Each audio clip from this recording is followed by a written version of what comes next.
Hello guys, welcome to UPSC point. दोस्तों, आज के इस वीडियो में हम सभी 16 महाजनपदों को विस्तार से पढ़ने वाले हैं। चाहे कोई भी एग्जाम हो, हमेशा ही यहाँ से परीक्षाओं में प्रश्न देके गए हैं।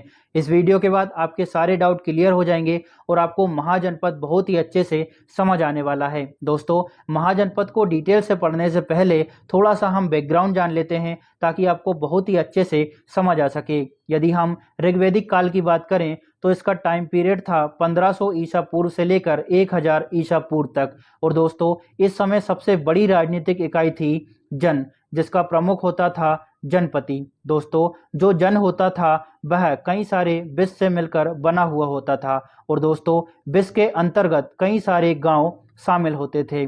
तो ऋग्वैदिक काल के दौरान सबसे बड़ी राजनीतिक इकाई क्या थी दोस्तों? जन। इसके बाद दोस्तों आता है उत्तर वैदिक काल, जिसका टाइम पीरियड था 1000 ईसा पूर्व से लेकर 600 ईसा पूर्व तक। इस दौरान जो छोटे छोटे जन थे ना, वह आपस में मिल जाते हैं और इस तरह से जब दो जन आपस में मिल जाते हैं तो एक बड़ी इकाई का निर्माण होता है जिसको कहा गया जनपद। तो उत्तर वैदिक काल के दौरान दोस्तों सबसे बड़ी राजनीतिक इकाई थी जनपद। देखिए, हमने ऋग्वैदिक काल में देखा, ऋग्वैदिक काल में सबसे बड़ी राजनीतिक इकाई क्या थी दोस्तों? जन। जबकि उत्तर वैदिक काल में, जिसका टाइम पीरियड था 1000 ईसा पूर्व से लेकर 600 ईसा पूर्व तक, इस दौरान सबसे बड़ी राजनीतिक इकाई कौन सी बनती है? जनपद। आगे चलकर दोस्तों, ये जो जनपद है, यहाँ पर एक किंग नियुक्त होता था, एक राजा बनता था और यह जो राजा है, जो कि जनपद का प्रमुख होता था, उसके अंतर्गत कई सारे जन शामिल होते थे और जन के अंतर्गत कई विष और विष के अंतर्गत कई गांव शामिल होते थे और उन गांवों के अंतर्गत कई सारे कुल हमें देखने को मिलते हैं। तो इस तरह से उत्तर वैदिक काल में एक सबसे बड़ी राजनीतिक इकाई सामने आती है जिसको कहा गया जनपद। अब दोस्तों, एक जनपद बन गया, इसी तरह से कई सारे जनपद हमें देखने को मिलते हैं। जब उत्तर वैदिक काल का दौर चल रहा था तो एक जनपद द्वारा दूसरे जनपद पर हमला किया गया।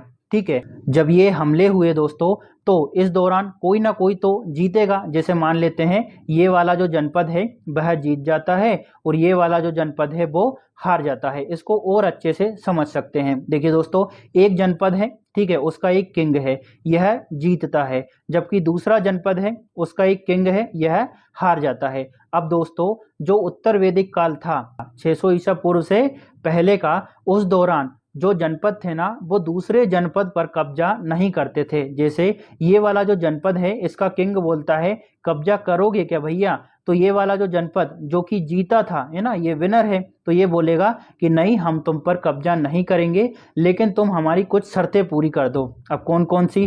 समय समय पर हमें कर दो, हथियारों को प्रदान करो, हमें समय समय पर अनाज भी दो और यदि हम दूसरे जनपद पर हमला करें तो हमें सैनिक सहायता भी दो। तो दोस्तों, उत्तर वैदिक काल के दौरान, जिसका समय था 600 ईसा पूर्व से पहले का, उस दौरान जो जनपद था ना, वो दूसरे जनपद पर हमला करता था, उसको हराता था, लेकिन उस पर कब्जा नहीं करता था। ठीक है, मना कर देता था कि हमें सिर्फ टैक्स चाहिए, अनाज चाहिए और हथियार चाहिए।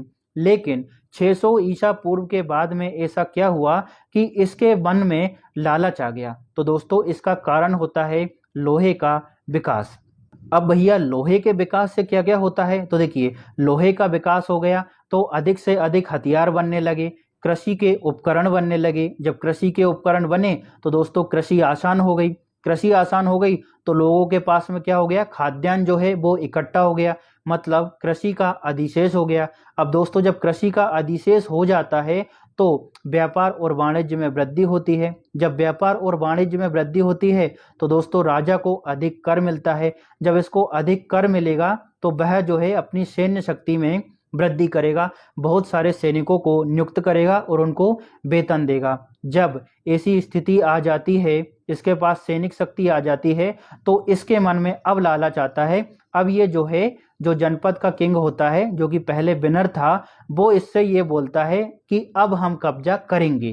ठीक है, क्योंकि हमारे पास ताकत है, अब हम तुम्हारी पूरी जो सत्ता है उस पर हम कब्जा कर लेंगे। तो इस तरह से दोस्तों 600 ईसा पूर्व के बाद में छोटे छोटे जो जनपद हैं वो आपस में मिल जाते हैं और एक बड़ा महाजनपद बनता है। क्या बनता है? महाजनपद।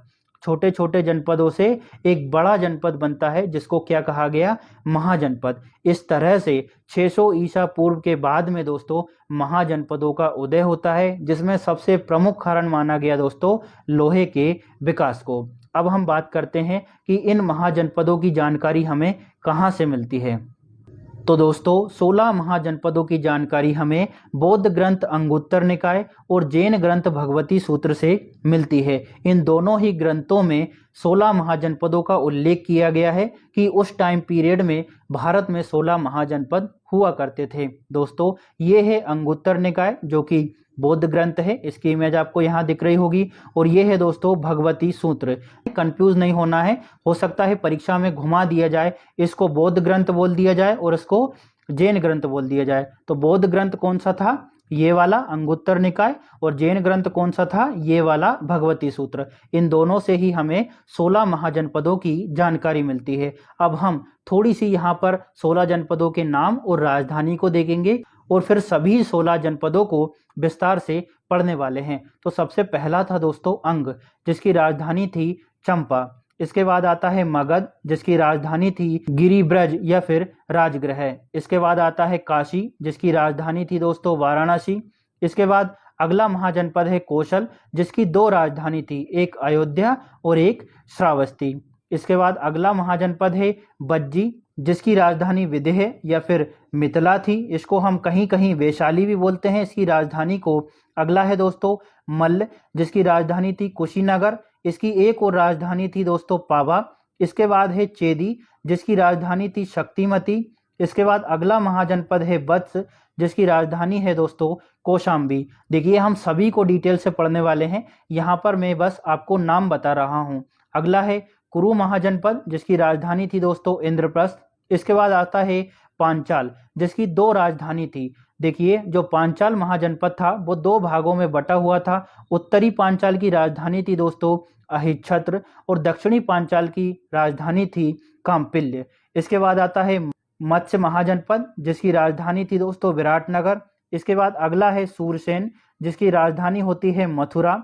अगला है दोस्तों अशमक, जिसकी राजधानी है पोतनी या फिर इसको हम पोटली भी बोलते हैं। अगला महाजनपद है अवंती, इसकी भी 2 राजधानी थी। अवंती महाजनपद जो है वो 2 भागों में बटा हुआ था। उत्तरी अवंती की राजधानी थी दोस्तों उज्जैनी और दक्षिणी अवंती की राजधानी थी माहिष्मती। अगला है गांधार, जो कि पाकिस्तान में स्थित है, इसकी राजधानी है तक्षशिला।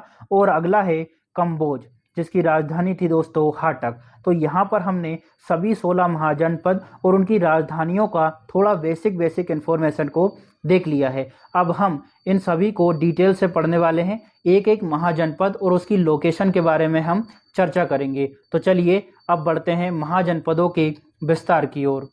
16 महाजनपदों में दोस्तों सबसे पहला है अंग महाजनपद। सबसे पहले हम इसकी लोकेशन देखेंगे। देखिए दोस्तों ये सभी 16 महाजनपद हैं, ठीक है। इनकी लोकेशन जो है वो मैंने अपने हाथ से बनाई है। ये पूरा जो मैप है वो मैंने अपने ही हाथ से बनाया है। तो इसमें 99% जो है वो एक्यूरेसी है, इसमें लगभग कुछ भी गलत नहीं है, है ना। थोड़ा बहुत जब हाथ से बनाया है तो ऊपर नीचे हो सकता है, लेकिन 99% चांस है दोस्तों कि इसमें सब कुछ सही दिया गया है। यदि हम दोस्तों अंग महाजनपद की बात करें तो इसकी लोकेशन आपको यहाँ पर दिख रही होगी, है ना। ये अंग महाजनपद की लोकेशन है। यदि हम इसकी राजधानी की बात करें तो इसकी राजधानी थी दोस्तों चंपा। जो अंग है वह एक महाजनपद था और वर्तमान में बिहार के भागलपुर और मुंगेर जिलों के आसपास स्थित था। ये वाला जो एरिया है वो बिहार का एरिया है, ठीक है। तो यहीं पर अंग महाजनपद था और इसकी राजधानी थी दोस्तों चंपा। अथर्ववेद और महाभारत में इस महाजनपद का वर्णन किया गया है। एक बात और मैं आपको यहाँ बता दूं कि यदि परीक्षा में ऐसा प्रश्न आता है कि सबसे पूर्व में कौन सा महाजनपद स्थित था, तो आपको लोकेशन से समझ आ रहा होगा कि अंग महाजनपद जो है वो सबसे पूर्व में स्थित था। तो इस तरह से अंग महाजनपद सबसे पूर्व में स्थित है। इसका उल्लेख अथर्ववेद और महाभारत में किया गया है।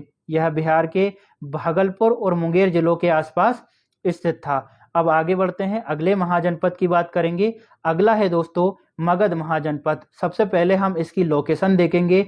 इसकी लोकेशन आपको यहाँ दिख रही होगी, ये है मगध महाजनपद। ये जो है वो दक्षिण बिहार और वर्तमान में गया और पटना जिलों में स्थित है। दोस्तों, महाजनपदों में सबसे शक्तिशाली था मगध महाजनपद।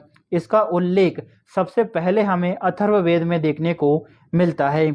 यदि हम और बात करें तो शतपथ ब्राह्मण में इसको कीकट कहा गया है। हो सकता है इस तरह से प्रश्न पूछ लिया जाए कि शतपथ ब्राह्मण ग्रंथ में किस महाजनपद को कीकट कहा गया है, तो आपका उत्तर क्या होगा? मगध महाजनपद को। दोस्तों, बौद्ध ग्रंथों के अनुसार मगध का सबसे प्रतापी शासक बिंबिसार था। मगध जो महाजनपद है, इसकी राजधानी थी दोस्तों गिरिब्रज या फिर राजगृह। ठीक है, गिरिब्रज या फिर राजगृह। इसके लोकेशन को अच्छे से याद रखना है। इसकी लोकेशन आपको यहाँ पर दिख रही होगी। अगले महाजनपद की ओर बढ़ते हैं। अगला है दोस्तों मल्ल महाजनपद। चलिए सबसे पहले हम इसकी लोकेशन को देखेंगे। ये था हमारा मगध महाजनपद। इसके यदि हम थोड़ा सा उत्तर की बात करें तो इसके थोड़ा सा उत्तर में हमें दिखाई पड़ता है मल्ल महाजनपद, जिसकी राजधानी थी दोस्तों कुशीनगर और पावा। चलिए अब हम इसके विस्तार की बात करें तो यह जो है वर्तमान में उत्तर प्रदेश के देवरिया क्षेत्र में स्थित था और यहाँ गणतंत्रात्मक शासन प्रणाली का पालन किया जाता था। दोस्तों, भगवान बुद्ध ने अपना अंतिम भोजन पावा में किया और इसके बाद में भगवान बुद्ध जो है वो कुशीनगर जाते हैं और यहीं पर इनकी मृत्यु हो जाती है। तो मल्ल महाजनपद की लोकेशन अच्छे से याद रखना है। कहाँ है ये रहा। ठीक है, थोड़ा सा आप अच्छे से गौर करेंगे तो आपको दिख जाएगा ये कहाँ है। उत्तर प्रदेश के देवरिया क्षेत्र में स्थित है और इसकी राजधानी जो है वह कुशीनगर और पावा थी। आगे बढ़ें। अगला है दोस्तों बज्जी महाजनपद। चलिए इसकी लोकेशन देखें तो ये आपको यहाँ पर लोकेशन दिख रही होगी बज्जी महाजनपद की। इसकी राजधानी थी दोस्तों वैशाली। इसकी पहचान आधुनिक बिहार के मुजफ्फर जिले के आसपास के क्षेत्र से की जाती है। देखिए यहाँ पर लग जाता है आपका नेपाल। ठीक है, तो उसके नीचे क्या है? बिहार है ना। तो बिहार के मुजफ्फर जिले के आसपास का क्षेत्र जो था वो था बज्जी महाजनपद। इसमें 8 वंश शामिल थे। ठीक है, जिसमें लिच्छवी सबसे शक्तिशाली था। लिच्छवी गणराज्य को विश्व का पहला गणतंत्र माना जाता था। तो विश्व का पहला गणतंत्र कौन सा है दोस्तों? लिच्छवी गणराज्य। अगले महाजनपद को देखेंगे। अगला है दोस्तों काशी महाजनपद। सबसे पहले तो हम इसकी लोकेशन देखते हैं। तो दोस्तों इसकी लोकेशन दिख रही होगी आपको यहाँ पर मगध के थोड़ा सा आगे। ठीक है, काशी महाजनपद है। ये जो है वर्तमान में उत्तर प्रदेश के बनारस वाले इलाके में स्थित था। ठीक है, और इसकी राजधानी क्या थी दोस्तों? वाराणसी, जो कि आज भी स्थित है ना उत्तर प्रदेश में। तो काशी महाजनपद कहाँ है? इसकी लोकेशन आपको दिख रही होगी। इसकी राजधानी क्या थी दोस्तों? वाराणसी। 23वें जैन तीर्थंकर पार्श्वनाथ के पिता अश्वसेन जो है वो काशी के ही राजा थे। तो आपको काशी महाजनपद के बारे में ये बात याद रखनी है। अब हमने कौन कौन से पढ़ लिए? हमने अंग महाजनपद पढ़ लिया, मगध पढ़ लिया, काशी पढ़ लिया, बज्जी महाजनपद पढ़ लिया और दोस्तों मल्ल महाजनपद को हम पढ़ चुके हैं। चलिए अब आगे बढ़ते हैं। अगले महाजनपद की बात करेंगे। अगला है दोस्तों कोसल महाजनपद। तो सबसे पहले तो हम इसकी लोकेशन देखते हैं। दोस्तों ये था हमारा काशी महाजनपद और उसके थोड़ा सा ही ऊपर हमें कोसल महाजनपद देखने को मिलता है। इसकी राजधानी थी दोस्तों श्रावस्ती या फिर अयोध्या। ठीक है, वर्तमान में यह उत्तर प्रदेश के अवध क्षेत्र में स्थित है। इसकी लोकेशन देखकर आपको समझ आ रहा होगा कि वर्तमान में यह अवध के क्षेत्र में स्थित है। कोसल के सबसे प्रतापी राजा जो थे वो थे प्रसेनजीत, जो कि बुद्ध के समकालीन थे। आगे बढ़ें। अगला महाजनपद है दोस्तों वत्स महाजनपद। सबसे पहले तो हम इसकी लोकेशन देखेंगे। ये था हमारा काशी महाजनपद। उसका थोड़ा सा आगे है दोस्तों वत्स महाजनपद, जिसकी राजधानी थी कौशाम्बी। वर्तमान में यह इलाहाबाद के क्षेत्र में स्थित है। यह अपने उत्कृष्ट सूती वस्त्रों के लिए प्रसिद्ध था। इसकी राजधानी कौशाम्बी जो है बौद्ध और जैन दोनों धर्मों का प्रमुख केंद्र थी। दोस्तों ये जो वत्स महाजनपद है उसकी लोकेशन को अच्छे से याद रखिएगा। देखिए हो सकता है ये जो मैप है वो थोड़ा सा आपको विजिबल ना हो, तो मैं आपको पीडीएफ प्रोवाइड करवा दूंगा मेरे टेलीग्राम चैनल पर। मेरे जो टेलीग्राम चैनल है उसका नाम है दोस्तों यूपीएससी पॉइंट ऑफिशियल। उसकी लिंक मैं डिस्क्रिप्शन में डाल दूंगा, या फिर आप चाहें तो डायरेक्ट भी टेलीग्राम पर सर्च कर सकते हैं। तो उसकी जो PDF होगी ना, उसमें आपको लोकेशन अच्छे से दिख जाएगी। फिर भी मैं आपको थोड़ा थोड़ा बता देता हूँ। ये काशी है और काशी के थोड़ा सा ही आगे है वत्स महाजनपद। आगे बढ़े, अगला है दोस्तों सूरसेन महाजनपद, जिसकी राजधानी थी मथुरा। सबसे पहले हम इसकी लोकेशन को देखते हैं। तो देखिए, ये था हमारा वत्स महाजनपद और उसी के थोड़ा सा आगे है हमारा सूरसेन महाजनपद, जिसकी राजधानी क्या थी? मथुरा। वर्तमान में यह पश्चिमी उत्तर प्रदेश में स्थित है। इसकी लोकेशन देखकर भी आपको समझ आ रहा होगा कि यह वर्तमान में पश्चिमी उत्तर प्रदेश में स्थित है। मेगास्थनीज के समय इसे भगवान कृष्ण की पूजा का केंद्र माना जाता था। किस महाजनपद को? सूरसेन महाजनपद को। पुराणों में मथुरा के राजवंश को यदुवंश कहा जाता था। तो दोस्तों ये आपको अच्छे से समझ आ गया होगा। आगे बढ़ें, अगला है दोस्तों पांचाल महाजनपद, जिसकी राजधानी जो है वह 2 थी। पांचाल महाजनपद जो है वो 2 भागों में बटा हुआ था। उत्तरी पांचाल की जो राजधानी थी वह थी अहिच्छत्र और दक्षिणी पांचाल की राजधानी थी कामपिल्य। तो दोस्तों सबसे पहले तो हम इसकी लोकेशन को देखते हैं। ये है आपका सूरसेन महाजनपद और उसका थोड़ा सा ही ऊपर आपको दिख रहा है पांचाल महाजनपद। यह जो है वर्तमान में पश्चिमी उत्तर प्रदेश में स्थित है।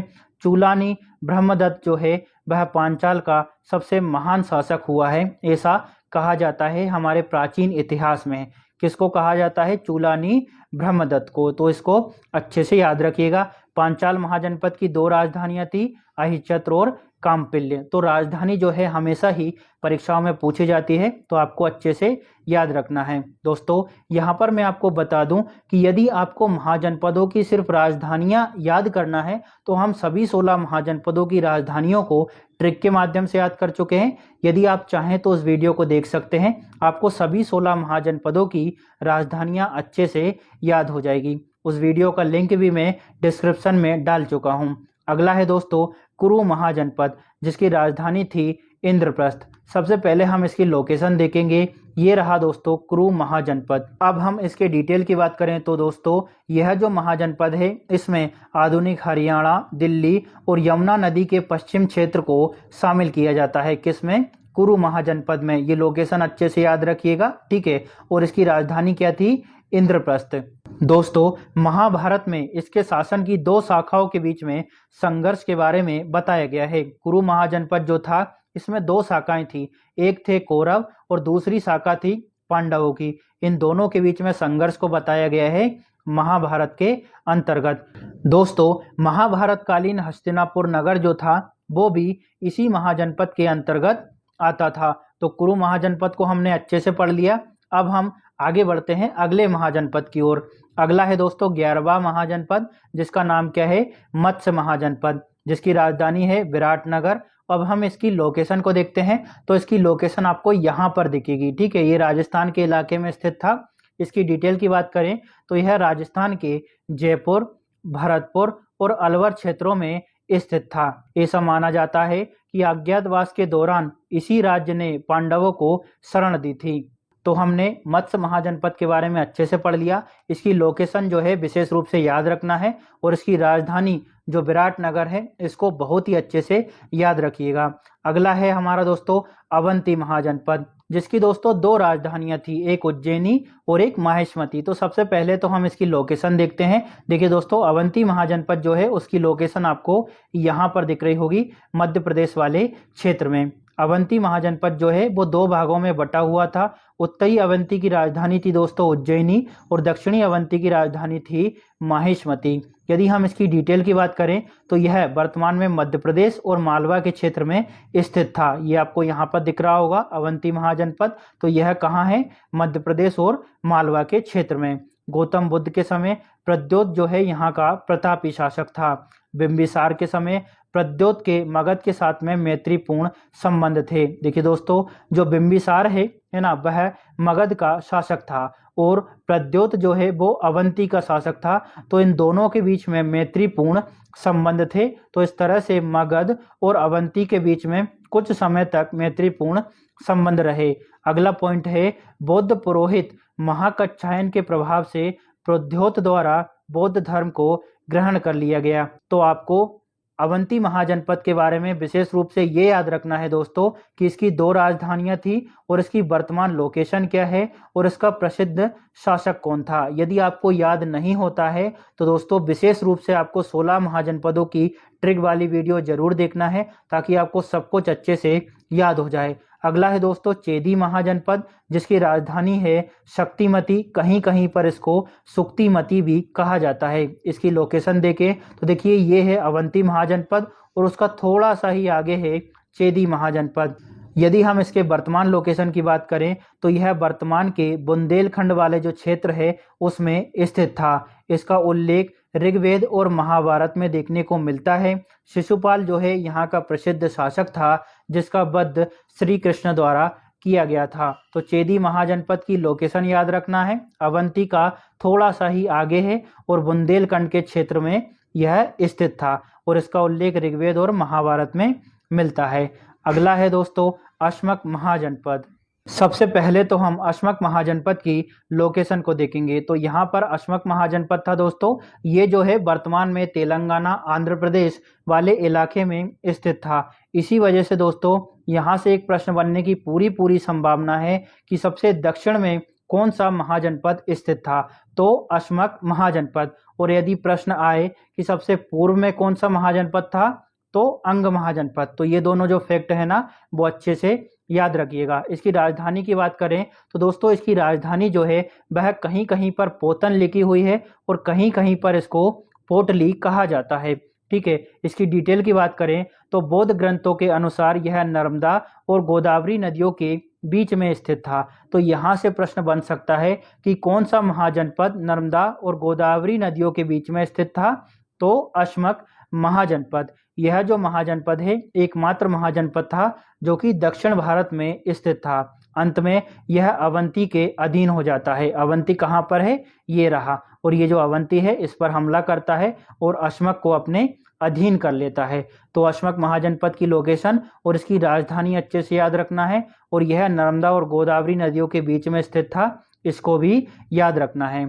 अगला 15वां महाजनपद है गांधार महाजनपद। दोस्तों ये जो गांधार महाजनपद है वह भारत के बाहर स्थित है वर्तमान में, जिसकी राजधानी थी तक्षशिला। तो सबसे पहले हम इसकी लोकेशन देखेंगे। देखिए दोस्तों गांधार महाजनपद की लोकेशन यहाँ पर स्थित है पाकिस्तान वाले क्षेत्र में। आपको यहाँ पे दिख रहा होगा, ये है गांधार महाजनपद। इसकी राजधानी क्या थी, तक्षशिला। यदि हम इसके वर्तमान स्थान की बात करें तो यह वर्तमान में आधुनिक पाकिस्तान में स्थित है और रावलपिंडी और पेशावर वाले क्षेत्र में। इसका वर्णन हमें अथर्ववेद में मिलता है और यहाँ पर जो इसकी राजधानी है तक्षशिला, इसकी खोज अलेक्जेंडर कनिंघम द्वारा 1871 में की गई थी। तो गांधार महाजनपद के बारे में क्या याद रखना है, इसकी राजधानी को याद रखना है, इसकी वर्तमान लोकेशन को हमें विशेष रूप से याद रखना है। ठीक है, चलिए अब आगे बढ़ते हैं। अगला है दोस्तों कम्बोज महाजनपद। कम्बोज महाजनपद को पढ़ने से पहले थोड़ा सा बता देता हूं, यदि आप महाजनपदों की जो राजधानियां हैं उनको ट्रिक के माध्यम से याद करना चाहते हैं तो ट्रिक वाली वीडियो को जरूर देखिएगा, उससे आपको सभी महाजनपदों की राजधानियां याद हो जाएगी। दोस्तों कम्बोज महाजनपद की सबसे पहले हम लोकेशन देखते हैं। ये रहा कम्बोज महाजनपद। इसी के दक्षिण में था दोस्तों गांधार महाजनपद, जिसको हम पहले देख चुके हैं। कम्बोज महाजनपद की राजधानी थी दोस्तों हाटक। यदि हम इसके वर्तमान क्षेत्र की बात करें तो यह वर्तमान में पाकिस्तान के हजारा जिले में आता है। ठीक है, इसके बाद यहाँ पर दोस्तों उत्कृष्ट नस्ल के घोड़े मिलते थे और इसका पड़ोसी जो था वो था गांधार महाजनपद। देखिए ये है कम्बोज महाजनपद और ये था गांधार महाजनपद। तो आपको अच्छे से समझ आ गया होगा। दोस्तों यदि आपको वीडियो अच्छी लगती है तो लाइक शेयर और सब्सक्राइब जरूर करिएगा। साथ ही कमेंट बॉक्स में अपना कमेंट जरूर डालें। साथ ही ये भी बताएं कि आप अगली वीडियो किस टॉपिक पर चाहते हैं। सो थैंक यू, पढ़ते रहिए और आगे बढ़ते रहिए।